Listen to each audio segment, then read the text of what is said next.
An outlaw motorcycle club funeral is different to that of a funeral that the general public would have, and it is something that its members hold very dear, and it actually saves lives. Usually all the members will meet up at that member's clubhouse, and that is where they take the member for one last ride. There'll be a Harley there with a side cart on it that can take them for their one last ride. They sit at the front and the rest of the club follows them all the way to the funeral. There you will have your funeral, and from there it goes to the cemetery. Again, all the members follow to the cemetery.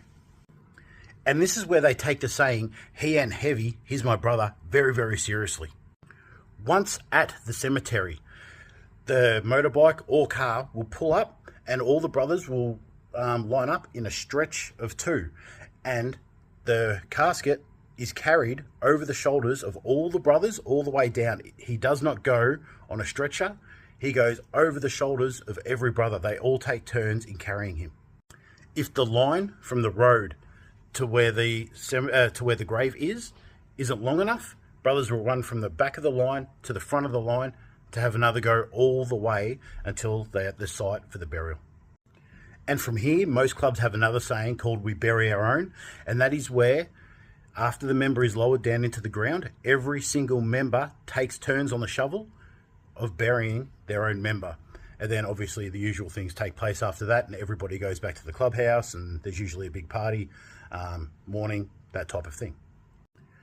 The brother will get their photo taken and put on the clubhouse wall in every single chapter.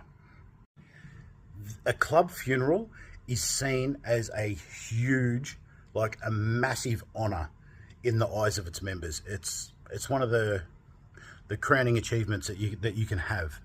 Is, you know, as unfortunate as it is, if you do go, being buried as still a member and getting all that done for you is just seen as a huge thing. And as a previous member, that's something that you could only, that you wanted for yourself. You wanted it really, really badly.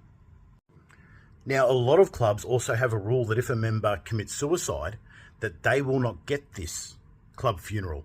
And that actually stopped a lot of people killing themselves. That's how much people want this club funeral. And that's why this rule was put in place. Because back in the day, when suicides were a lot higher, they would still receive club funerals.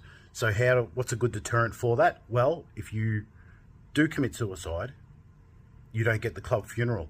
And like I said, it's hard to explain how big a deal it is when you're a member of a club. So that is a huge deterrent. And